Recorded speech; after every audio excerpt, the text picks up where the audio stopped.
අත්වැරදීමක් මොකක් හරි ප්‍රකාශනයේ තිබුණු දුබලකමක් තමයි මේ උපුටන්නේ. රයිට් අපි ආර්ථික ස්ථාවර කරනවා කියලා කිව්ව කරලාද නැද්ද? අපි ගහන්න. කරලා තියෙනවා. මම කලින් කිව්වේ වැඩිම භාණ්ඩාගාරයට ධනින අවුරුද්ද බවට පත් වෙන මේ අවුරුද්ද. ඔබ ගන්නෑ. නාස්ති කරන්නේ නැති හොරකම් කරන්නේ නැති ආණ්ඩුවයි. මම කලින් කිව්වා අනපනත් වලින් ගැසට් වලින් හිමිදේ අත්තරන ආණ්ඩුව. කවදද මේ රටේ එහෙම ආණ්ඩුවක් ඇද්ද? මේ කෑ ගහන්නේ. අහිමි වෙච්ච දේ වෙනුවෙන් ඒගොල්ලෝ කෑ ගහන්නේ. අපි හිමි දේවල් අත්තරන මිනිස්සු මේගොල්ලෝ තමයි රට කරන්නේ මේ රට. කවදා හරි මේ රටේ අනාගතයේ ජාතික ජනබලවේගය විසින් පමණයිමයි ගොඩනගන්නේ. දැන් මේ අපේ සටන වැඩසටහන පහුගිය සති කිහිපයක් තුලම ගියා. මෙතෙන්ට ආපු සියලුම විපක්ෂ දේශපාලඥයින් එක තර්කයක හිටියා. ඒ සෑම වැඩසටහනකම. ඒක තමයි ආණ්ඩුව ආවේ බොරු කියලා.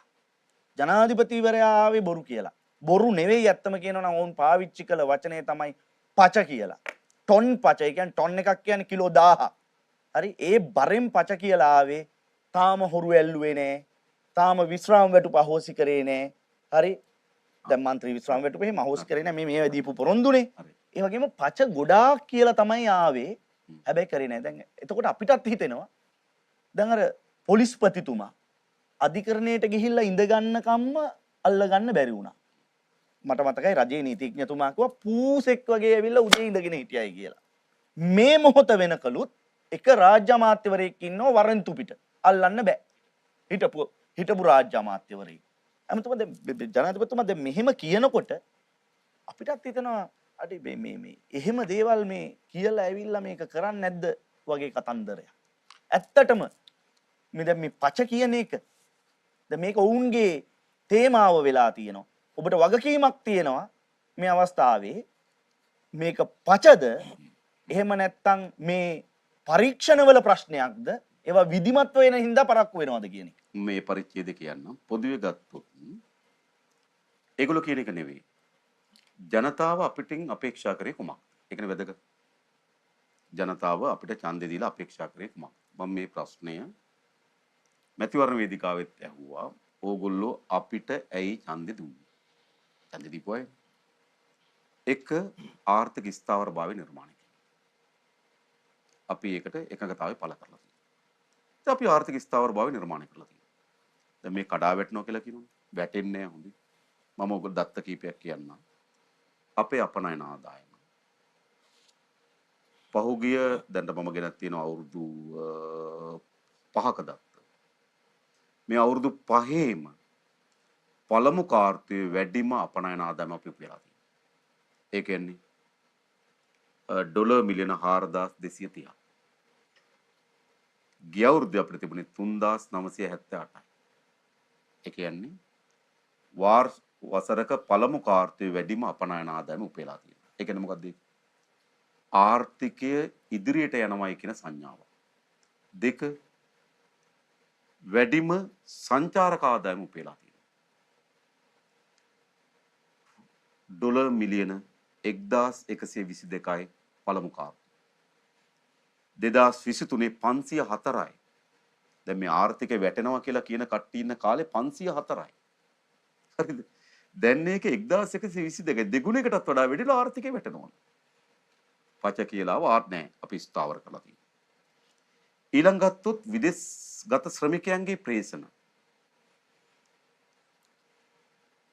2023 1423යි 2024 1537යි මේ අවුරුද්දේ පළවෙනි කාර්තුවේ 1814යි වැඩිම.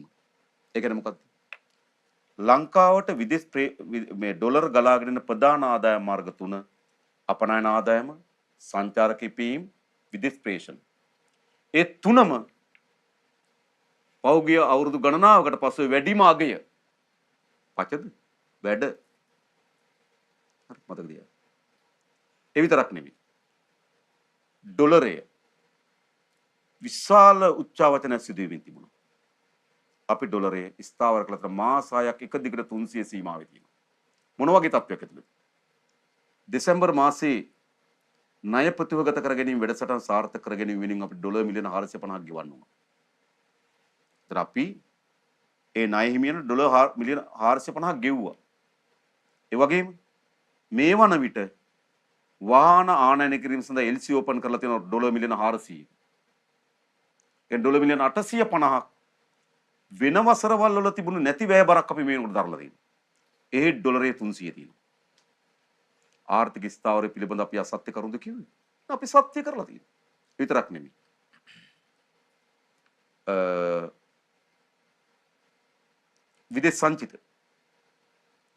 විදේශ සංචිත මෑත අවුරුදු 5කට පස්සේ වැඩිම අගය ඩොලර් බිලියන 6.5ක තියෙනවා. මම මෙතන කියලා නෝ ඔයගොල්ලෝ මගෙන් ප්‍රශ්න කරන්න ඊළඟ දවසේ. දෙසැම්බර් වෙනකොට 7.3කට ගෙනියනවා. වැඩිම මෑත කාලේ විදේශ සංචිත ප්‍රමාණය තියෙන එක. 2019 7.2ක් තිබුණා. හැබැයි 2019 7.2ක් තියෙනකොට 2015 ඉඳන් 19 දක්වා ජාත්‍යන්තර මූල්‍ය වෙළඳ පොලේ වාණිජ වෙළඳ පොලෙන් ඩොලර් බිලියන 12.5ක් ගත්තා. ණය. අරගෙන තමයි සංචිත 7.6ට ගියේ. හැබැයි අපි අර ජාත්‍යන්තර මූල්‍ය අරමුදලත් එක්ක තියෙන වැඩසටහනේ ණය ඇරුණකොට වෙන වාණිජ වෙළඳ පොලෙන් ණය ගන්න නැතුව ඩොලර් බිලියන 7.3ට අපි ගෙනිහිලා තියෙනවා. මම ඔබට කියන 2028 වෙනකොට ඩොලර් බිලියන 13ක් 18ක් අතර ආසන්න ප්‍රමාණ 13ක් 15ක් අතර අපි විදේශ සංචිත ගොඩනගනවා. කිසිදු වාණිජ ණයක් ගන්න නැතුව. ඒ කියන්නේ මොකද්ද? අපේ රටේ ජනතාවට කිව්ව ආර්ථිකය හදනවා කියලා අපි ආර්ථිකය හදලා තියෙනවා. ඒ වගේම ගත්තොත් ආර්ථික වර්ධන වේගය පසුගිය අවුරුදු 5ට පසුව තම මේ පළමු කාර්තුව ආවේ නැහැ. ගිය අවුරුද්දේ අවසන් කාර්තුව ආර්ථික වර්ධන වේගය 5.4කට ආවා. මේ ඍණ තිබ්බු රටේ හොඳේ. මොන පච්චේ? මේ තමයි යථාර්ථය. මේ කියන්නේ අර වේදිකාවක සිද්ධ වෙච්ච වචනයක් අත්වැරදීමක් මොකක් හරි ප්‍රකාශනයේ තිබුණු දුබලකමක් තමයි මේ උපුටන්නේ. මේකනේ මනින්. රයිට් අපි ආර්ථික ස්ථාවර කරනවා කියලා කිව්ව කරලාද නැද්ද? අපි ගහන්න. කරලා තියෙන්නේ. මම කලින් කිව්වේ. වැඩිම භාණ්ඩාගාරයට ධනෙන අවුරුද්ද බවට පත් වෙන මේ අවුරුද්ද. ආර්ථික ස්ථාවර භාවය. ජපානයේ අපේ රට ඉදිකරමින් තිබුණු ව්‍යාපෘති 11ක් දාලා ගියා. කටුනායක එයාපෝට් එක ඇතුළේ. ඒක අවසන් කරන 2023 දී. අද අපිට මේන සංචාරකයන් දරා ගන්න අපේ එයාපෝට් එක මදි. 2023 දී අවසන් කරන්න තිබුණු ව්‍යාපෘතිය දාලා ගියා. දැන් නැවත ආරම්භ කරන්න එකඟ වෙලා තියෙනවා. මීරිගම කඩවත හයිවේ කොටස බිඳ වැටිලා තියෙන්නේ. යකඩ දි รา පත් වෙනවා. බීම් කඩා වැටෙනවා. වන්දි ගෙවන්න වෙලා තියෙනවා අපිට කොන්ත්‍රාත් සමාගමට. බිලියන 50කට වැඩි ප්‍රමාණයක් වන්දි ගෙවන්න වෙලා තියෙනවා. නැවත ඉදි කරන්න පටන් අරන් තියෙනවා. චීනය විසින් ආරම්භ කරපු ව්‍යාපෘති ගණනාවක් නැවත එන්න පටන් අරන් තියෙනවා. අපි කිව්වා මේවා ගොඩනගලා තියෙනවා. අසත්‍ය නෙමෙයි ආර්ථිකේ කරුණු. ඊළඟ ජනතාව අපේක්ෂා කර මොකද්ද? වංචාව දූෂණයෙන් තොර පාලනය. පළමු කොටම අපි දේශපාලන අධිකාරිය වංචාවෙන් දූෂණයෙන් තොර පාලනයක් හදලා තියෙනවා. අපේ කිසි മന്ത്രിවරයෙකුට ඇමතිවරයෙකුට ඇඟිල්ල දික් කරලා කියන්න බෑ රුපියලක් හොරකම් කරලා රුපියලක් නාස්ති කරා කියලා. කරන්නේ නැහැ. අපි මේ දීර්ඝ කාලයක් මේ අරමුණ වෙනුවෙන් සටන් කරපු මිනිස්සු මේ ජනාධිපති ධූරය මේ ඇමති ධූරය අපිට ලොකු දේවල් නෙමෙයි ගයන්න සුරංග අපිට මේවා. ඒවා ලොකු දේවල් ඒගොල්ලන්ට. අපිට මේ අරමුණක් වෙනුවෙන් අපි බලය අරන් තිනවා. හරිද? වරප්‍රසාද මොනවද මේ? හරිද? අපි මිනිස්සු මේ අරමුණ වෙනුවෙන් වැඩ කරන මිනිස්සු. අපි නාස්තිය වංචාවන හිමිදේ අත්තරලා තියෙනවා. මං කියන්නේ හිමිදේවල් ටික. මේගොල්ලෝ කරපුවා. ජනාධිපතිවරයා ජනාධිපති වෙනකොට එයා හිටපු පාර්ලිමේන්තු මන්ත්‍රීනේ. මන්ත්‍රියට විශ්‍රාම වැටුපකන මම පස්සේ දන්නේ.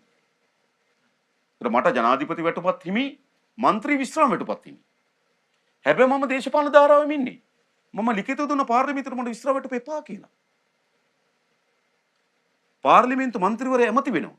ඇමති වුණාම ඇමතිට වැටුපකුත් තියෙනවා මන්ත්‍රීට වැටුපකුත් තියෙනවා. ඒ කියන්නේ ඇමතිවරයාට අමාත්‍ය වැටුපක් තියෙනවා മന്ത്രി කියලා එකම ශරීරේ පාර්ලිමේන්තුවේ മന്ത്രി එතකොට മന്ത്രി වැටුපක් කාර්යාලය ඇමති එතකොට ඇමති වැටුපක් මොනවද මේ හදන්නේ අත්තරින්න කිව්වා ඇමති වැටුප ගන්නෑ മന്ത്രി වැටුප හැබැයි മന്ത്രി වැටුපට තියෙන තෙල් දාලා ඉන්ධන දීපනාවක් දෙනවා අපි ඉන්ධන දීපනාව ගන්න එපා ඇමතිට ඉන්ධන හම්බ වෙනවා ඉතින් අපි නාස්ති කරන්නේ අපි ඒක කරලා තියෙනවා නාස්ති කරන්නේ නැති හොරකම් කරන්නේ නැති ආණ්ඩුව හිමිදේ මම කලින් කිව්ව අනපනත් වලින් ගැසට් වලින් හිමිදේ අත්තරන ආණ්ඩුව කවදද මේ රටේ එහෙම ආණ්ඩුවක් ඇද්ද මේ කෑ ගහන්නේ අහිමි වෙච්ච දේ වෙනුවෙන් ඒගොල්ලෝ කෑ ගහන්නේ ඔය අඬන්නේ දොඩන්නේ ගන්නවා අපගෝස්තු ගන්නවා මේ අඬන්නේ වෙන මොකටද මේ ගොඩක් දේවල් උකට අහිමි වෙලා තියෙනවා. මේව අත්පත් කරගන්න. අපි හිමි දේවල් අත්තරන මිනිස්සු. මේගොල්ලෝ තමයි රට කරන්නේ මේ රට. කවදා හරි මේ රටේ අනාගතයේ ජාතික ජනබලවේගය විසින් පමණයිමයි ගොඩනගන්නේ. මේ විනාශ කරපු රට. ඊළඟ අපි පොරොන්දු වෙනවා මොකද්ද? දූෂණ දඬුවම් දෙන බව. දෙනවා. මොකද කියන්නේ? දූෂණ විතරක් න අපරාධ. අපිට මොකද්ද තියෙන සීමාව? අපිට එකක් නීති සම්පාදනය කරන්න ඕන. අපි දේපල පවරා ගැනීමේ නීතිය සම්මත කර අප්‍රේල් මාස 8 වෙනිදා. දැන් ශක්තිමත් නීතියක් තියෙනවා. ඉස්සර තිබුණේ දැන් මල්වානේ නඩුව ගියේ මුදල් විසුද්ධිකරණ පනතයට. එතකොට අපි ඔප්පු කරන්න ඕන මල්වානේ ගෙදර බැසිල්ගේ කියලා. එදා තිබුණ නීතිය. හැබැයි අද පනත යටතේ බැසිල් කොහොමද බැසිල්ගේ නෙවෙයි කියලා බැසිල් ඔප්පු කරන්න ඕන. මේක අනිත් පැත්තට හරවලා තියෙනවා. හොඳයි. ඒ නීතිය සම්මත කරලා දුන්නා. අපේ වැඩි නීතියයි. අල්ලස්සෝ දූෂණ චෝදනා විමර්ශන කොමිසම සභා නීතිය මදි කියලා ඒගොල්ලෝ කිව්වා. දැන් සමාලෝචනය කරලා අල්ලස්සෝ දූෂණ චෝදනා විමර්ශන ඒ කියන්නේ ඒක ඇවිල්ලා දූෂණ විරෝධී පනත. දූෂණ විරෝධී පනත සංශෝධනය කරනවා. දූෂණ විරෝධී පනතේ දූෂණ ඒ අල්ලස් දූෂණ චෝදනා විමර්ශන කොමිසම සභාව විසින් රෙගුලේෂන් පනවන්න තිබුණා. අවුරුදු එකමාරක් ගියත් රෙගුලේෂන් හදලානේ. අපි රෙගුලේෂන් වල කැබිනට් එකෙන් අනුමත කරලා දුන්නා. ඒගොල්ලන්ට කොහොමද පාලනය වෙන්නේ කියලා. අපි ඉන්න තැනක් තිබුණේ නැහැ හරියට. ඇමතිවරුන්ට ගෙයක් අල්ලස් කොමිසමට දුන්නා. මතක තියාගන්න හරිද? යන්න එතනට අපි ඒව දුන්නේ. ඇමතිවරු හිටපු ගෙවල් අපි එක ගෙයක් ලබා දුන්නා අල්ලස් කොමිසමට කාර්ය වැඩ කරන්න. ඊට පස්සේ අල්ලස් කොමිසමේ නිලධාරීන්ට වැටුප් මදි. අපි හොඳ වැටුප් තලයක් මෑතකදී කැබිනට් මණ්ඩලය අනුමත කරලා ලබා දුන්නා. ආයතන නීති හදලා දෙනවා. ආයතන ශක්තිමත් කරනවා. අපරාධ පරීක්ෂා දෙපාර්තමේන්තුව දක්ෂ නිලධාරී මාරු කරා. එක රැයෙන් මාරු කරා. අපිට අවශ්‍ය වුණා නැවත පරණ පරීක්ෂණ කරපු ඒ පිළිබඳ දන්න නිලධාරීන් ගේන්න. යම් කාලයක් ගියා. ඒක තමයි පොලිස්පතිවරයා සහ පොලිස් කොමිසම අතර තියෙන ගැටුම. ගැටුම ප්‍රකාශයටපත් වෙන්නේ. වෙන මුකුත් නෙවෙයි. මේ ආයතන නැවත ශක්තිමත් කර ගැනීමේදී ඊට සුදුසු නිලධාරීන් අපි ගේන්න ඕන. අපි කරමින් තියෙනවා. ඔවුන්ට වාහන නැහැ කිව්වා අපි වාහන ලබා දෙන්නම් කිව්වා. ඒ වගේම වුණ අපරාධ විමර්ශනය පිළිබඳ අපි හොඳ ත්‍යාග ලබා දෙනවා ඒගොල්ලන්ට. හොඳ පරීක්ෂණය කරලා නඩුවක් ගොනු කරන්න සමත් වුණා අපි ත්‍යාග ලබා දෙනවා. උනන්දු කරනවා ගොඩනගනවා. නීතිපති දෙපාර්තමේන්තුව අපි ශක්තිමත් කරනවා. ඒත් අපිට තියෙන්නේ මොකද්ද? අපිට තියෙන්නේ මේ ආයතන ශක්තිමත් කරලා විමර්ශනය කරන්න. විමර්ශන කරන ආයතනට ශක්තිමත් කරන්න. ඒගොල්ලෝ විසින් අධිචෝදනා පත්‍ර බාර දෙන්න ඕන මහාධිකරණයට. මහාධිකරණයේ නඩුව විසඳලා දඬුවම ලබා දී. ඔකනේ තියෙන්නේ. දැන් එතකොට මේ වෙනකොට මහාධිකරණ නඩු කීපයක් අලුතෙන් ගොනු කරා. හිටපු ජනාධිපතිවරයාගේ ලොකු දරුවට එක නඩුවක් දාලා තියෙනවා. මද්දුම නඩුවක් දෙකක් දාලා තියෙනවා. ආච්චිට එකක් දාලා තියෙනවා. මහාධිකරණ. තව නඩු වැටෙනවා මතක තියාගන්න. විමර්ශන විශාල ප්‍රමාණයක් අවසන් අධීරියේ තියෙනවා. ඉතින් අපිට රජයක තියෙන කාර්යභාරය තමයි අධිචෝදනා ගොනු කරලා මහාධිකරණ නඩු පවරන එක. අපි එතනට යමින් තියෙනවා.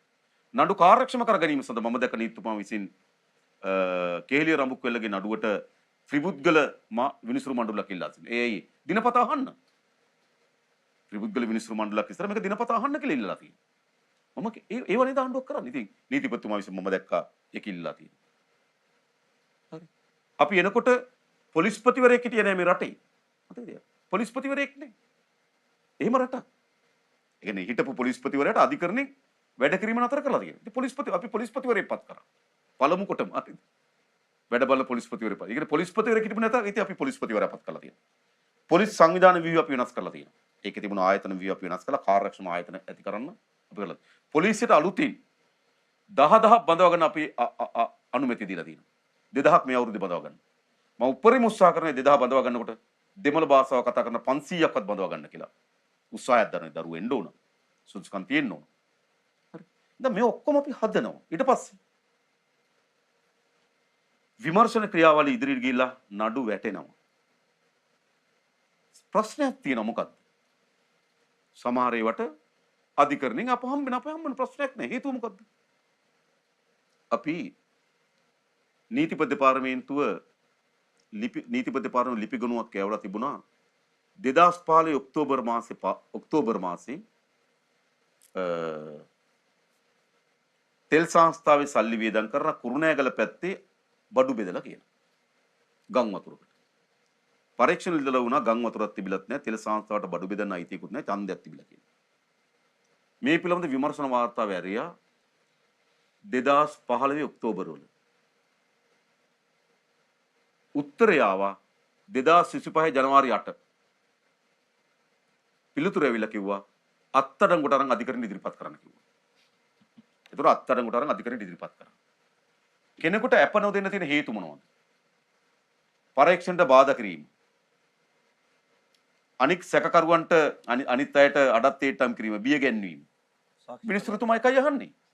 අවුරුදු 10ක් එළිය හිටියා නම් දැන් තියෙන බාධාව මොකද්ද? මෙයා එළියට දාන එක. ඒ අප හම්බ වෙනවා. ඒවා සාධාරණයි. අවුරුදු 10ක් හිටියා නම් පරීක්ෂණේ තියද්දී එළියේ දැන් මොකටද අප නොදී ඉන්නේ? මෙහෙමයි. දැන් පරීක්ෂණ යනවා. විධිමත් යන බව මම සාධක කරනවා. අපි එකක් කියන්න මේ රටේ. මේ රටේ එක කණ්ඩායමක් හිටියා.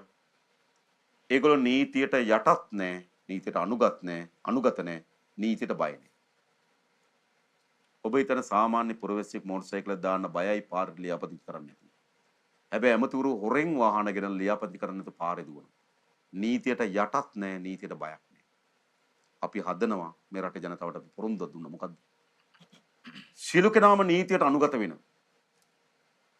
හැම කෙනා තුළම නීතිය පිළිබඳ බියක් ඇති වෙන සමාජයක් අවශ්‍යයි. ඒක අපි හදලා තියෙනවා.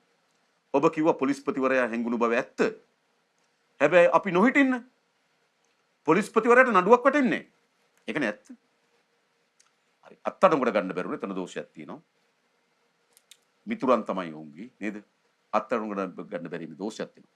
හැබැයි හිටු පොලිස්පතිවරයා අත්අඩංගුවට ගන්න නියෝගයක් ගෙන්න. අධිකරණයට ඉදිරිපත් රිමාන්ඩ් වෙන්නේ ජාතික ජනබලවේගයේ ආණ්ඩුව නිසා. එහෙම නැත්නම් වෙන්නේ නේ. ඊට පස්සේ හැංගිලා ඉන්නවා. අත්අඩංගුවට ගන්න බැරි වෙලා ඉන්නවා. ඒ අත්අඩංගුවට ගන්න පොලිසිය කාර්යය දෙනවා. ඒගොල්ලෝ කරයි. හැබැයි හැංගිලා ඉන්නේ මොකක්? අපේ ආණ්ඩුවක් නිසා නැත්නම් හැංගෙන්නෙත් නැහැ. මට මතකයි එක ඔය ඌව මහ ඇමතිවරයා මහේස්ත්‍රාත් අධිකරණයට ඉදිරිපත් කරපු වෙලාවේදී විනිසුරුතුමා අහනවා ප්‍රශ්නයක්. අල්ලස් කොමිසමේ නීතිඥතුමියගෙන් මෙච්චර කාලයක් ඇයි මේ නඩුව නොදා හිටියේ? ඇයි මෙච්චර කාලයක් මේකට විමර්ශන කරලා නඩු ඉදිරිපත් කරේ නැත්තේ ඇයි කියලා අහනවා. විනිසුරුතුමිය දෙන උත්තරය අවුරුදු 10ෙම හිටියේ මේගොල්ලෝ කියලා. ඒ කියන්නේ මොකද්ද? තව ඉදිරියට හිටියත් එයා එන්නේ නැහැ අධිකරණයට. ඒකයි එකකින් කියන්නේ. තව එන්න එයා අධිකරණයට ගේන්නේ. හරිද? නඩුව ගොනු වෙන්නේ. විමර්ශන වාර්තා මහා අධිකරණයට ඉදිරිපත් මහේස්ත්‍රාත් අධිකරණයට ඉදිරිපත් වෙන අපි නිසා. ඒ අද ගත්තොත් මම දන්න මහා ඇමතිවරු 3 දෙනයි නේද? ඔය ඇතුළේ ඉන්නවා. මම හිතන්නේ හිටපු ඇමතිවරයා එක්කෙනෙක් ඇංගිලා ඔබ කියන පරිදි ඇත්ත. නිලධාරීන් ඉන්නවා. අපි මේකක්වත් අපේ පසුපස සම්භාගන යන දේශපාලන උවමනාවක් නේ. සමහර විට මෙහෙම තියෙනවා. ලොකු ඒවා නැත්නම් තාම පොඩි ඒවා නෙවෙයි තමයි. ලොකු ඒ කියන්නේ වංචාව ලොකු වෙන තරමට විමර්ශනේ දුරයි. අපි තෝරලා නඩු දෙන්නේ නේ. අපරාධ පරීක්ෂණ දෙපාර්තමේන්තුවේ ඉක්මනින් කරන්න පුළුවන් ඒවා ඉක්මනින් කරනවා. අමාරුවෙන් කරන්න ඕන අමාරුවෙන් කරනවා. අපි ඒක මම අහනවා. ඒකේ අපි කිව්ව බොරුව මොකද්ද? අපි ඒක යථාර්ථයට කරලා තියෙනවා. ඊළඟ අපි කිව්වා මේ රටේ ජාතිවාදීට ඉඩ දෙන්නේ නැහැ. ජාති සමගිය හදනවා කියලා. අපි මේ දෙකයි කිව්වා ජනතාවට දිපොරොන්දුව. ජාතික සමගිය ස්ථාපිත කරලා තියෙනවා. ජනතාව අපිට ඒකාබද්ධ වෙලා තියෙනවා. අපි එතන ඇවිල්ලා. නීති විධානයේ ආධිපත්‍ය තහවුරු කරනවා. අපි ඒක කරලා තියෙනවා. ඒ කියන්නේ මොකද්ද?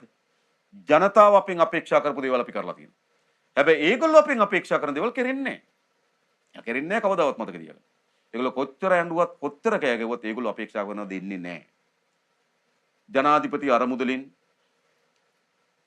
മന്ത്രിවරුන්ගේ කිසිදු හිමිකමක් නැතුව ජනාධිපති අරමුදල් වියදම් කිරීම පිළිබඳ පරීක්ෂණ කරනවා. කොච්චර ඇඬුවා.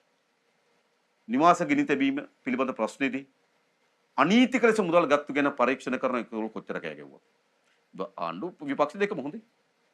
සමහර අය ඉන්නවම කියන්නේ. වෙන කෙනෙක්ගේ නමට ගේ තියෙන්නේ. හැබැයි චෙක් එක ගන්න ඇමති කෙනෙක්. මම කියන්නම් ඒ ඔක්කොම. පරීක්ෂණයයි. අඩු මුදලට ආණ්ඩු නිවාස සංකීර්ණක නිවාස ගත්තා. මෙහෙම වන්දි ගන්නවා. අර පැත්තෙන් ගෙවල් ගන්නවා. පරීක්ෂණ යනවා. පක්ෂ විපක්ෂ ඔය දැන් ඒ කියන්නේ ඔතන ඉස්සර ආණ්ඩුවේ හිටපු සහ ඉස්සර විපක්ෂයේ හිටපු. දැන් ඔක්කොම එකට විපක්ෂයි. ඒ හැම පක්ෂෙමයිට විරුද්ධව පරීක්ෂණ තියෙනවා. ඒ නිසා හැමදේනම කියන්නේ මොකද්ද බොරු කියනවා. හරි පච කිව්වා. මොකද්ද පච කියලා තියෙන්නේ? අපිට මේ රටේ ජනතාවට දීපු ජනවරමක් තියෙනවා අපිට. නීති විධානයේ ආධිපත්‍ය තහවුරු කරන්න, ආර්ථික ස්ථාවරභාවය නිර්මාණය කරන්න, වංචා දූෂණ අවම කරන්න, වංචනික දූෂණ දඩුවම් දෙන්න, ජාතික සමගි නිර්මාණය කරන්න, රාජ්‍ය සේවය ශක්තිමත් කරන්න. අපි ඒ දේ කරලා තියෙනවා. ඒ නිසා මම හිතනවා ඒ විතරක් නෙවෙයි අපි සහන ලෙස ගත්තොත් කොච්චර දෙමින් තියෙනවා. මේක අර වැටු වැඩිවීම ඉඳන් ගත්තොත් උගල සහ ඒ කියන්නේ මෙහෙම ආණ්ඩුවක්. උගල මම කියනවා නිකන් හිතුවත් මම නිකන් අරගෙන ආවා. දැන් තෙල් ප්‍රශ්නේ ගත්තොත්. අපි එනකොට පෙට්‍රල් 92 ලීටරයක් 332යි. අද 293යි. රුපියල් 39කින් අඩු වෙලා තියෙනවා. 95 පෙට්‍රල් ලීටරයක් 377යි. අද 341යි 36කින් අඩු වෙලා තියෙනවා. සුදු ඩීසල් සාමාන්‍ය ඩීසල් ලීටරයක් අපි එනකොට 307යි. අද 274යි. රුපියල් 33කින් අඩු වෙලා තියෙනවා. සුපර් ඩීසල් අපි එනකොට 352යි. දැන් 325යි. රුපියල් 27කින් අඩු වෙලා තියෙනවා. භූමි තෙල් රුපියල් 24කින් අඩු වෙලා තියෙනවා. අපි ජනතාවට කිව්ව බඩුව මිල අඩු කරනවා කියලා අඩු කරා. විදුලි බිල 30ත් 20ත් අතර ප්‍රමාණයකින් අඩු වෙලා තියෙනවා. මම ඔබට කියනවා. දැන්ට මේ විදුලි බිල අඩු වෙන්නේ අර විදුලි අර ජනනයේ මාර කාර්යක්ෂමතාවයක් හදපු නිසා නෙවෙයි වහිනකොට අඩු වෙනවා පායනකොට වැඩි වෙනවා. ඒකයි ඇත්ත දැන් තියෙන්නේ. හැබැයි මේක මම කිව්වේ මම පසු කියන්නම් අපි බලාගාර පද්ධතිය අදලා අපි ස්ථාපිත කරා. ඊළඟ අපි ගත්තොත් හරිද? නිකන් ගත්තොත් අපි අස්සසුම 8500 10000 දක්වා වැඩි කරා. 15000 අස්සසුම 10500 දක්වා වැඩි කරා. අස්සසුමෙන් ලක්ෂ 8ක් දෙසැම්බර් මාසයේ එළියට වැටෙන්න තිබුණා. අපි ඒගොල්ලෝ කණ්ඩායම අප්‍රේල් දක්වා දීර්ඝ කරා. තව කණ්ඩායම දෙසැම්බර් දක්වා දීර්ඝ කරා. මේ ජුනි මාසේ තවත් අලුතෙන් ලක්ෂ 4කට අස්සසුම ලබා දෙනවා. වැඩ කරා. අපි විශ්‍රාමිකයන්ගේ වැටුප රුපියල් 3000කින් වැඩි කරා. විශ්‍රාමිකයන්ගේ තිබුණ සියලු ගැටලු 2020ට පෙර විශ්‍රාම ගියපු සියලු දෙනාගේ විශ්‍රාම වැටුප 2020 වැටුප් තලයට ගෙනාවා. ඒ කියන්නේ 94 නම් විශ්‍රාම ගියේ. එයාට විශ්‍රාම වැටුප ලැබුණේ 94ට වැටුපට. අද එයාට ලැබෙනවා 2020 වැටුපට. එයා 2000 නම් විශ්‍රාම ගියේ. එයාට විශ්‍රාම වැටුප ලැබුණේ 2000 වැටුපට. දැන් ඒක ලැබෙනවා 20 වැටුපට. 18 මේ අවුරුද්දේ 19 ඊළඟ අවුරුද්දේ 20 27 අවුරුද්දේ ලැබෙනවා. ඉතින් ඔක්කොම ඒ කියන්නේ 20ට පෙර විශ්‍රාම ගියපු සියලු දෙනාගේ විශ්‍රාම වැටුප 20 මූලික වැටුපට ගේනවා. මෙහෙම කවදාවත් කවුරුත් කරලා නැහැ. මේ ආණ්ඩුව. අනිත් පැත්තෙන් ගත්තොත් මහ පොළොව ශිෂ්‍යාධාර 5000 7500 දක්වා වැඩි කරා. 4000 6500 දක්වා වැඩි කරා. ශිෂ්‍යාධාර 4000 4500 දක්වා. වැඩිහිටි දීමනාව වැඩි කරා. වකුගඩු රෝගීන්ට දෙන දීමනාව 7500 නම් 10000 දක්වා වැඩි කරා. ආබාධිතෙන් දෙන දීමනාව 7500 නම් 10000 දක්වා වැඩි කරා. වැඩිහිටියන් දීන දීමනාව වැඩි කරා. ආපදාවේදී කෙනෙක් මිය ගියොත් ලක්ෂ 2කමාර දෙන එක ලක්ෂ 10 දක්වා වැඩි කරා.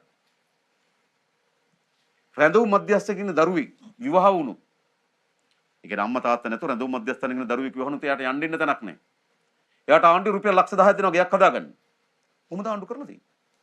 අද රැඳවුම් මධ්‍යස්ථානයේ ඉන්න දරුවෙකුට අම්මා තාත්තා නැති දරුවෝ රුපියල් 5000ක් දෙනවා. 3000ක් ස්ථාවර ගිණුමක දානවා.